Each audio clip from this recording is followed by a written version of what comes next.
Bezrat Hashem, là on continue la Haggadah de Pessah. Alors là on a vu, jusqu'à maintenant on a vu Helahma Anya. Ensuite on a vu Manishtana Halayla Azeh. Maintenant on passe, troisième paragraphe de la Haggadah, qui est Avadim Hainu le Paro be Mitzrayim. Donc Avadim Hainu le Paro be Mitzrayim, il y en a, ils veulent commenter. Ils veulent commenter ce passage d'une façon sympa, quoi. Et Alatza, ça s'appelle Beladerech Alatza, c'est comme pour rigoler un petit peu, quoi. Pour rigoler un petit peu. C'est comment, que quoi? Qu'il y a un point commun. Il y a un point commun entre les trois passages. Helach Ma'anya, Manishtana Avadim. Akesher Shekloja Piskaot Elu. Donc le premier c'était Helach Ma'anya. Deuxième, Manishtana. Troisième, Avadim Aïnou les parents. Pourquoi? Qui a ben mitpalé à la vive chez Omer. Maintenant, parce que l'enfant, en fait, il a un étonnement. L'enfant qui regarde son père faire le seder devant lui, il a un étonnement. Il dit, Hé lachma anya, tu dis, voilà le pain qu'on a mangé en Égypte. Ensuite, le pain de pauvre, là, lachma anya milachon ani, le pauvre. Kol dirfin eteve yechol, tout celui qui a faim et qui n'a pas, il vient manger. Shena asa bepeta pitom nediv lev ou baal achnasa torchim. C'est-à-dire en fait, l'enfant il sait que son père, c'est pas quelqu'un qui amène des invités toute l'année. Alors qu'est-ce qui se passe maintenant là, la seder? Kol dirfin eteve yechol, pitom, son père devient maintenant quelqu'un de généreux qui veut inviter tous les pauvres. Ah, il est un peu étonné, son père. Son fils, pardon. Il est un peu étonné. Qu'est-ce que tu es devenu maintenant, quoi? Tu es devenu un grand donateur que tu veux inviter maintenant tous les pauvres? C'est ça qu'il dit, c'est ça qu'il est étonné, son fils. Après, ensuite, il te dit, Ma shelo nishma mimenu bekol yemot hashana. Toute l'année, il n'a pas vu que son père, qui se met à la porte, il cherche les invités, il cherche les pauvres pour les rentrer à la maison. Alors pourquoi la seder, il change? שהוא רגיל לברוח לרחוב אחר מפני העניים לבל יפגעו בו ויבקשו ממנו נדבה ולכן שואל לאביו. C'est-à-dire en deux mots, c'est que quand il voit que son père il dit alors que toute l'année il n'a pas l'habitude d'inviter et là maintenant pitom il a envie d'inviter, qu'est-ce qu'il lui demande son fils? Quelle différence? Pourquoi ce soir tu deviens tellement généreux, tu as envie d'inviter tout le monde? Alors que d'habitude, même tu te sauves des pauvres parce que tu n'as pas envie qu'ils te demandent. Et tu n'as pas envie de les inviter. Pourquoi ce soir tu as changé? Et maintenant, c'est comme si le fils, c'est comme le père. Le père maintenant il répond à son fils. Qu'est-ce qu'il lui répond? Il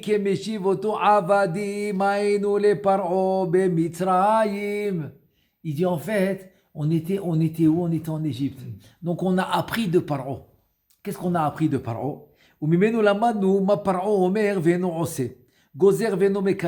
a appris de Paro que il dit et il fait pas, il donne une xéra, il donne une sanction et il n'est pas mekayem. Il lui dit moi aussi j'ai appris de Paro. Avani omer bapé veni ose. Moi aussi je le dis mais je le fais pas. Voilà, c'est rien qu'un pirouche sympa pour contre les radins, voilà. Contre les radins qui n'ont jamais l'habitude d'inviter. Et puis, ce soir, ils disent Kol dirfin yeteve yechol. Et il devient pitom quelqu'un qui reçoit Arnasat Orchim, quoi. Ou mikan moussar askel, alelu sheena memal'im chovatam be'emet vatzedek. Maintenant, il te dit c'est un grand moussar, voilà. De là, apprends un grand moussar. De ne pas apprendre de Paro. Il dit, il fait pas. Il fait pas ce qu'il dit. Tu peux promettre des fois des choses à un ami, tu peux promettre des fois une donation à une synagogue, tu peux promettre des fois à ton fils et tu ne le fais pas. Il te dit non, n'apprends pas de Paro. Ça, c'est les habitudes de Paro. On n'a pas le droit d'apprendre de ça. Venim na'im milatet kimcha de pitra la mosadot atomrim ba'aniyim likratrat arerut. Ou bien par exemple que Baruch Hashem, tu as les moyens, mais tu évites. Tu évites maintenant tous les instituts ou les avrechim qui ont besoin de toi, qui ont besoin de Kimcha Beplisra, qui ont besoin de faire la fête un peu plus avec plus d'abondance, etc. Et tu les évites. Tu dis non, n'apprends pas de Paro. Si tu as la possibilité, tu as les moyens, vas-y. Vas-y parce que c'est ce que Hachem il demande de toi. C'est pas comme Shabbat. Shabbat, ok, tu as donné, tu n'as pas donné, tu as fait une mitzvah, c'est sûr. Mais il n'y a pas une obligation, Alors que Yom Tov, c'est une obligation. Shulchan Aruch, Zohar HaKadosh, très grosse obligation. C'est-à-dire, en 2 mots, ta simcha dans Yom Tov, elle dépend de combien tu as fait la simcha aux autres. Tu as fait la simcha aux autres qu'ils n'avaient pas, tu leur as donné, donc tu reçois la simcha pendant la fête.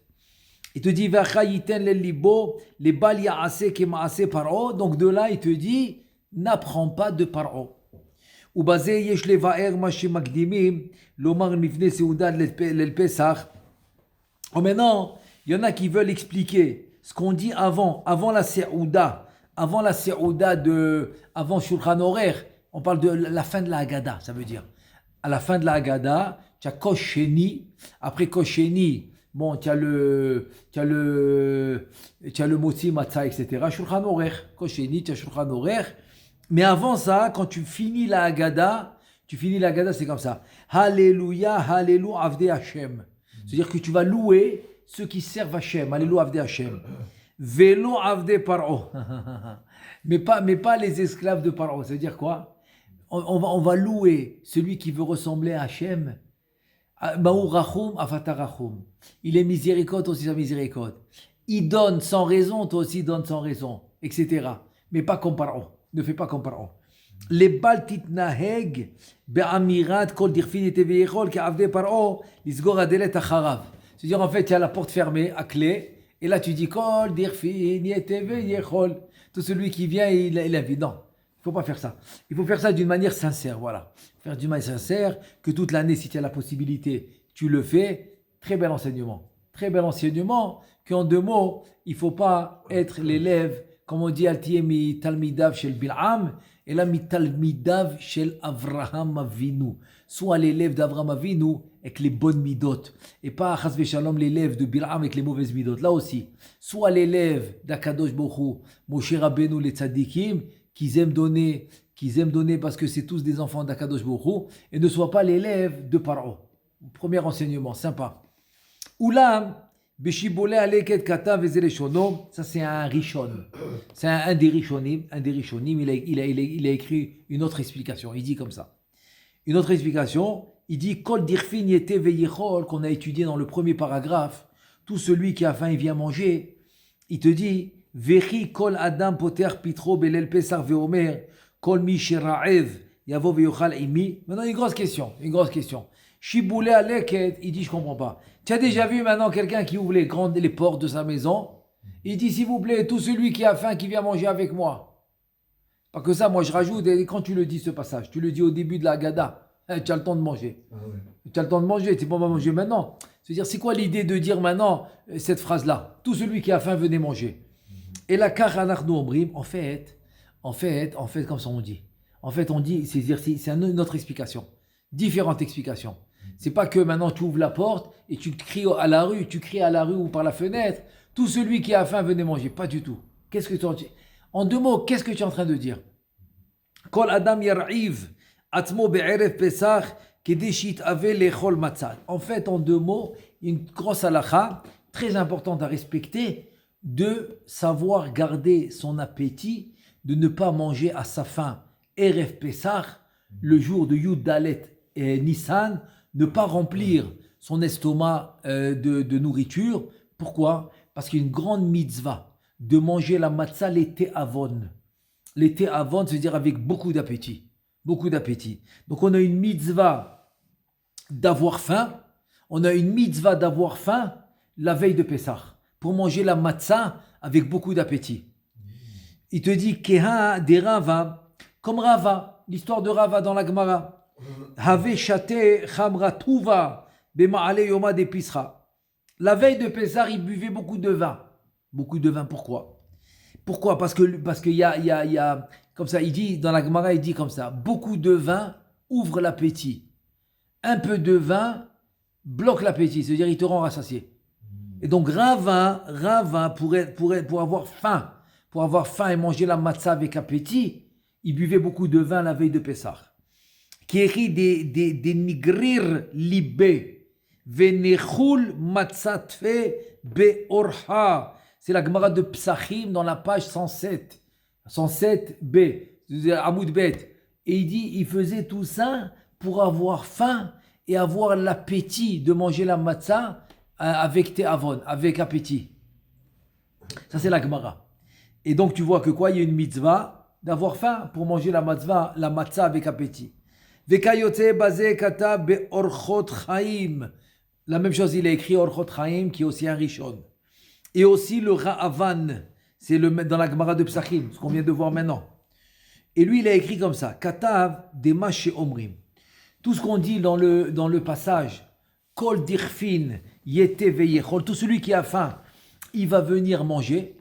Il dit en fait, l'explication c'est la suivante. Hainu livne beto shir'ivu atzmam be'erev pesach. En fait, tu parles aux gens qui t'entourent, les participants de la Seder qui sont autour de la table. C'est à eux que tu parles. C'est à eux que tu parles. Parce qu'ils se sont affamés. Ils sont restés affamés toute la journée pour manger la matzah beteavon. Share adelet sagur umsugar. La porte est fermée. Tu n'as jamais vu quelqu'un qui ouvre toutes les portes de la maison et les fenêtres et qui commence à crier dans la rue. Kol dirfin yeteveyechol. Pas du tout. Tu parles à ta famille, tu parles à tes invités, tu parles à ceux qui sont autour de ta table, tu parles à ceux qui sont autour de ta table pour qui se sont rendus affamés pour la matzah et qui vont manger la matzah avec appétit. Donc ça veut dire qu'en fait, tu n'es pas en train de mentir. Voilà, c'est le Ra'avan ça. Le Ra'avan, c'est un des Rishonim. Il dit ne crois pas que tu es en train de mentir, c'est pas vrai. Tu le fais sincèrement. C'est quoi sincèrement? Parce que vraiment, tu es en train de le dire à tes gens de la famille ou tes invités, que tu les as invités et que tu as préparé à manger pour eux. Donc comme ça, au moins, c'est une très, très belle explication pour ne pas penser que chas shalom, on est en train de dire quelque chose qu'on ne va pas faire, qu'on est en train de mentir, chas shalom, pas du tout. Donc, et aussi, tu as la Gemara de Ta'anit. Qu'est-ce qu'il dit la Gemara de Ta'anit dans la page Kaf, Amoud Bet? Ravuna. Qu'est-ce qu'il faisait Ravuna? Ki hava karich rivta ava patar levave. C'est-à-dire qu'en fait, le Ravuna, quand il voulait manger du pain. Ok, il ne parle pas de Pessah. Pas de Pessah. Aujourd'hui, par exemple, voilà Rosh Chodesh. Il y a une mitzvah de faire une seouda, oui. Quand maintenant il veut s'asseoir pour faire la seouda, qu'est-ce qu'il fait Ravuna? Ve'amar kolman detzrir l'été velechol. Qu'est-ce qu'il faisait? Il ouvrait la porte de la maison, il disait, Vakasha, s'il vous plaît, tout celui qui a faim et qui veut manger, eh ben, qui vient partager le repas avec moi. Parce que je vais m'asseoir, faire un repas maintenant, je vais faire le repas de Rosh Chodesh par exemple, c'est rien qu'un exemple, alors venez s'il vous plaît. Donc lui, il le faisait vraiment. Ravuna le faisait vraiment. Il le faisait toute l'année. Il te dit, Amar Rava, qu'est-ce qu'il dit Rava là-dessus? Kuleu mile de Ravuna matzina mekayemna. Rava, il était tellement en exploration, comme je disais, il voyait Ravuna comme un exemple pour lui. Il dit, j'ai réussi à faire tout ce que Ravuna il faisait. À part ça, à part cette anhaga, à part cette coutume, de quand tu vas t'asseoir à manger, tu vas ouvrir la porte et les fenêtres et dire, tout celui qui a besoin, tout celui qui a faim, qui vient manger avec moi. Ça, j'ai pas réussi à le faire. Tout ce que Ravuna, comme ça il dit Rava, il dit tout ce que Ravuna il faisait, j'ai pu le faire, mais pas ça. Pas ça. Il te dit les barmehai.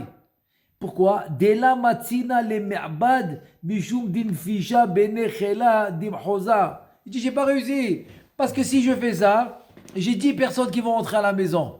Et j'ai préparé un repas pour moi, peut-être pour 2 ou 3 enfants. J'ai préparé un repas peut-être pour 2 ou 3 personnes. Et là, 10 personnes, ils me viennent. Qu'est-ce qu'on fait? Il dit ça, j'ai pas réussi. Je sais pas comment il fait Ravuna. Et Ravuna, il le fait, moi, j'ai pas réussi. Toutes les autres choses que Ravuna, il fait, j'ai réussi. Pas ça. Ça, j'ai pas réussi. Donc, c'est pas quelque chose de facile. C'est pas quelque chose de facile. Il faut s'annuler, il faut préparer. Il faut être prêt à tout pour recevoir comme ça les invités. Voilà. Donc, on a eu les deux explications. Ou l'explication que tu parles pas aux gens de l'extérieur, que les gens qui sont avec toi à l'intérieur. Ou bien comme Ravuna, que Béhémet Ravuna, il le faisait sincèrement. Alors oui, Ravuna, Béhémet, il parlait aux gens de l'extérieur. Oui, mais tu vois que Rava, il a dit non, moi j'ai pas réussi à faire ça. Donc Rava, c'est plutôt comme l'explication qu'on a vue, que tu parles aux gens à l'intérieur de la maison. Et Voilà, c'est-à-dire, Vayotseenu Misham, vous avez Ilou. Ensuite, je lis le passage là parce qu'on va expliquer la suite du passage. Donc on a dit Avadim Ainu les paro b'Mitzrayim, Vayotseenu Adonai Elohenu Misham, Beat Chazako Bizro Netuya. Ensuite, voilà, c'est ce qu'on va expliquer, c'est la suite. Ve'ilou lo otzi Akadosh Baruch Hu et avotenu Mitzrayim. Si maintenant Chaz v'Shalom, Akadosh Baruch Hu, il nous avait pas sortis d'Égypte, nos ancêtres, il les avait pas sortis d'Égypte. Elle te dit la Haggadah, Adain anachnu banenu, on serait encore, nous, nos enfants, ou bne banenu, nos petits-enfants, Meshurbadim ainu le paro b'Mitzrayim. On serait encore assujettis dans les travaux forcés de Paro, s'il ne nous avait pas sortis d'Égypte. Ça c'est la phrase qui dit la Haggadah. Alors c'est ce qu'on va maintenant, on va expliquer cette phrase. C'est-à-dire quoi? Que s'il ne nous avait pas sortis d'Égypte, jusqu'à aujourd'hui, on serait encore en train de servir Paro. Tu dis l'Ichora, ma evdel, yesh ben shi'bud Mitzrayim le shi'bud malchuyot, shanachnu nimtzaim begalut echel hazeh. Il dit en fait, je ne comprends pas. Pourquoi maintenant la Haggadah, elle va me parler seulement de l'esclavage d'Égypte? Est-ce qu'aujourd'hui, que l'homme il est esclave de la société, ou esclave de je sais pas moi, des nations, ou chas v'shalom dans des époques comme la Shoah, des époques où vraiment on était assujetti aux nations, beaucoup d'époques dans l'histoire, beaucoup. Alors pourquoi la Haggadah, elle parle seulement de l'Égypte? C'est ça la question. Il te dit, venir elevaer alpi Gemara. Donc on va expliquer ça à travers une Gemara. Il y a une Gemara dans Baba Metzia, dans la page 10. La Gemara dit comme ça. Po'el yachol lachzor bo afilu bachatzi ayom. Ça veut dire que tu as pris maintenant un employé, mais tu le veux pour toute la journée. Donc la journée, vous décidez entre vous. Est-ce que c'est de Alot HaShachar jusqu'à Tzeta Kochavim? Ou bien non, ou bien c'est du Netzachama jusqu'à Shkia. Ça s'appelle la journée.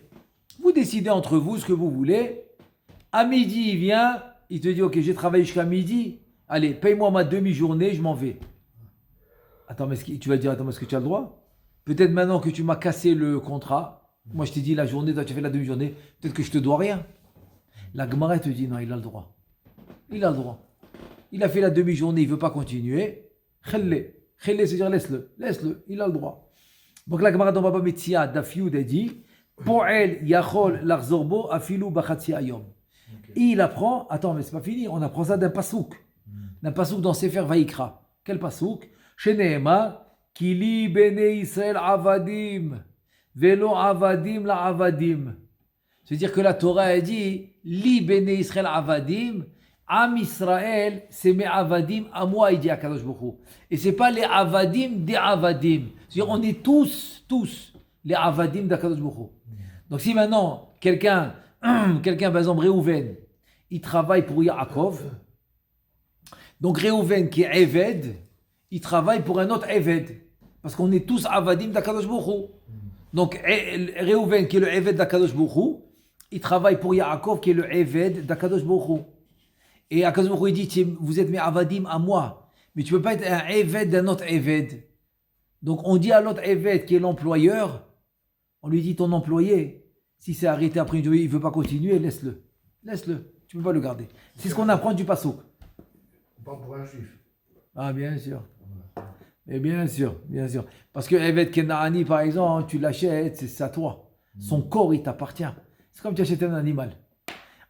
Comme il va habiter avec toi, il va vivre avec toi, il va te servir, il va faire les bichoulim, il va te cuisiner. Donc on te dit de le convertir, qu'il accepte les mitzvot comme une femme. C'est un homme, mais tu le convertis, il accepte les mitzvot comme une femme. C'est-à-dire, kol mitzvot assez shazman grama, pas tour. Donc il va être obligé de respecter Shabbat, tous les lavim, tu comprends? Il va être obligé de tout ça, mais il va être pas tour de la tfila, de tous les mitzvot, comme ça il pourra te servir. Comme une femme, voilà, il va être comme une femme. Donc, attends, qu'est-ce qu'on apprend de là? Que l'employé, il peut changer d'avis au milieu de la journée.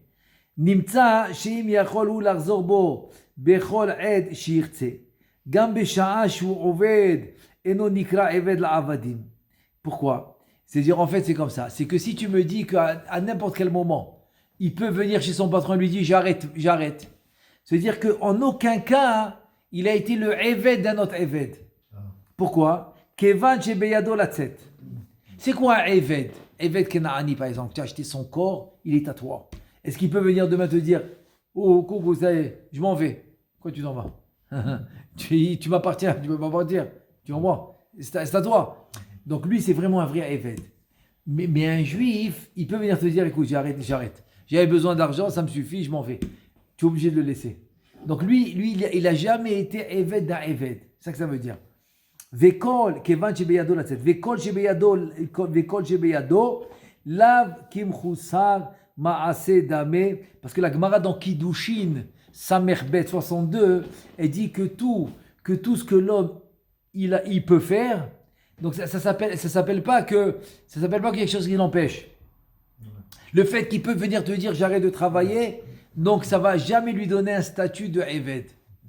Parce que le vrai statut de Eved, c'est qu'il ne peut pas arrêter de travailler. Il est obligé de continuer.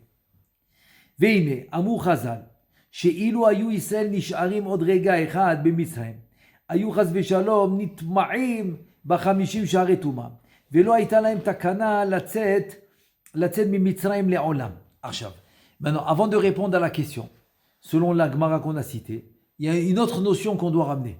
C'est que Chachamim ils disent que si maintenant Am Israël était resté encore un jour de plus, ok, à Mitzrayim, il n'aurait pas pu les sauver, n'aurait pas pu les sortir d'Égypte. Pourquoi? Parce qu'ils étaient arrivés à 40 niveaux de Touma. Et s'ils rentraient dans le 50e niveau de Touma, et qu'on n'a pas encore reçu la Torah, ça c'est important de dire, parce qu'aujourd'hui, même si l'homme il rentre dans le 50e niveau de Touma, il peut sortir, grâce à la Torah.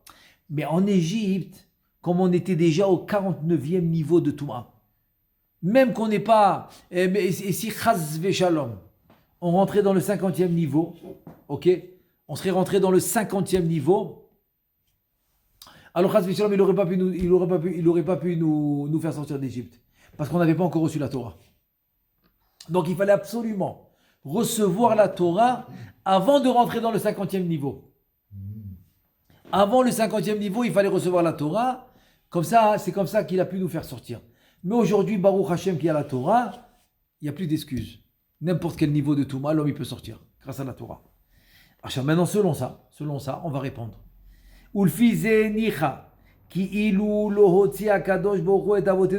Maintenant, on comprend que si Akadosh Baruch Hu, il n'avait pas fait sortir Am Israël d'Égypte, et il avait attendu, même un petit moment, un jour, ok? On serait resté là-bas. Parce qu'il n'aurait pas pu après nous faire sortir. Si Chaz Veshalom, Am Israël était rentré dans le 50e niveau.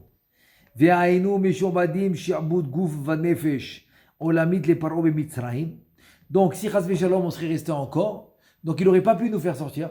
Et s'il n'aurait pas pu nous faire sortir, on serait encore assujettis, on serait encore les esclaves, on serait encore les esclaves, le corps et le nefesh, comme des Eved Kenaani. Comme quand tu achètes un Eved Kenaani, et voilà, on serait la même chose. Donc on serait encore là-bas, nous, nos enfants, petits-enfants, etc. C'est très belle explication. Très belle explication. Oulam ata lamrot eyotenu mishu'badim bish'abud malchuyot.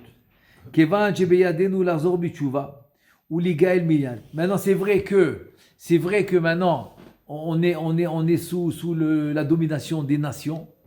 Mais comme à chaque moment on peut faire tchouva, et si on fait tchouva tout Am Israël, on reçoit la rédemption, on reçoit la Géoula. Donc on ne s'appelle pas des Avadim. À chaque moment tu peux faire tchouva, à chaque moment il peut faire la Géoula. Donc tu ne t'appelles pas Avadim, c'est exactement comme l'employé. Qu'à chaque moment il peut venir chez son patron et lui dire j'arrête, il ne s'appelle pas Eved. Alors toi aussi, qu'à chaque moment à chaque moment que tu peux faire tchouva, et Akadosh Baruch Hu peut te donner la rédemption, il peut amener la Géoula, donc ça ne s'appelle pas qu'on est Avadim. Donc c'est pour ça que la Haggadah, elle va parler seulement de Mitzrayim, pas des autres nations. Ou comment parce qu'en Mitzrayim on n'avait pas encore reçu la Torah, donc ce système ne marchait pas encore. Ou comment chez Amrou, et ça c'est une Gemara dans Sanhedrin, dans la page 98, et dit la Gemara Hayom imbekolo tishma'u. C'est quoi Hayom imbekolo? Alors c'est le Rav qui rencontre Eliyahu Hanavi. Il lui dit, c'est quand tu vas venir? Il a vu Eliana, il dit, et ben, il lui dit, oh, Hayom, je vais venir. Hayom, ouais, il s'est préparé, il n'est pas venu. Il le rencontre le lendemain, tu m'as dit, bon, je te dis Hayom, continue le pasouk. Hayom imbekolo tishma'u. C'est-à-dire, Hayom, si vous faites tchouva. Donc, on devient comme l'employé qui peut dire à son patron, j'arrête, donc il s'appelle pas Eved. Donc, nous aussi, par rapport au mot Ta'olam, après qu'on a reçu la Torah, on peut faire tchouva et avoir tout de suite la rédemption finale, qui est la Géoula. Au Bessanedrin, parce que Nissan, là c'est Rosh Chodesh de Nissan. Nissan, il a deux noms. C'est-à-dire, il a Rosh Chodashim, ok, et il a aussi, il s'appelle Nissan, et il s'appelle aussi, c'est le Chodesh à Géoula. Géoula. Maintenant, il y a une Gemara dans Sanhedrin, 97, c'est une page avant. Là, on a mentionné 98. Amar Rabbi El-Azar. Rabbi El-Azar, il dit comme ça. Im Israël osim tchouva nigalim. Voilà. C'est ce qu'on vient de dire maintenant. C'est que si maintenant Am Israël ils font tchouva, eh ben, ils reçoivent la rédemption, ils reçoivent la Géoula. Ve'im lav enam nigalim. S'ils font pas tchouva, ouelo, shum dava. Amar lo Rabbi Yoshua. Rabbi Yoshua, il lui dit. Im en osim tchouva en nigalim. De quoi tu parles? S'il n'y a pas de tchouva, il n'y a pas de rédemption, il n'y a pas de Géoula. Et là, Kadosh Baruch Ma'amid lahem melech, shegzerotav kashot ke'aman, v'Israël osim tchouva, v'chozre lemutav. Alors, en deux mots, Rabbi El-Azar, il dit que si on fait tchouva, on a la Géoula. Et si chas v'shalom, et si chas on ne fait pas tchouva, il n'y a pas de Géoula. Il lui dit, Rabbi Yoshua, écoute bien, Imen osim tchouva, il lui pose la question. Si on ne fait pas tchouva, il n'y a pas de Géoula. Il dit Rabbi Yehuda, non, Rabbi Yoshua, je ne suis pas d'accord avec toi. Rabbi El-Azar, je ne suis pas d'accord. Et là, que quoi? Et là, Kadosh Baruch Ma'amid lahem melech, Kadosh Baruch chas v'shalom, il va mettre un roi qui est très dur avec Am Israël, très dur.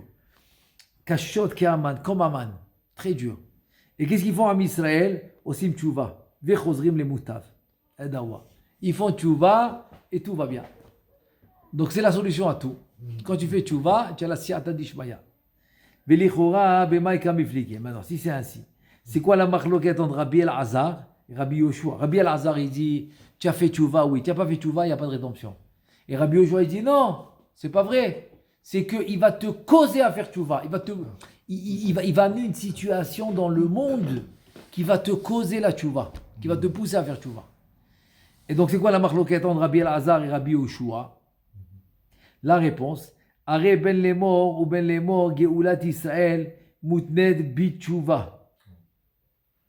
Donc ça, ils sont d'accord sur ça. Ouais, c'est-à-dire que ça soit selon Rabbi El-Azar ou que ça soit selon Rabbi Yoshua, Il faut la teshuva.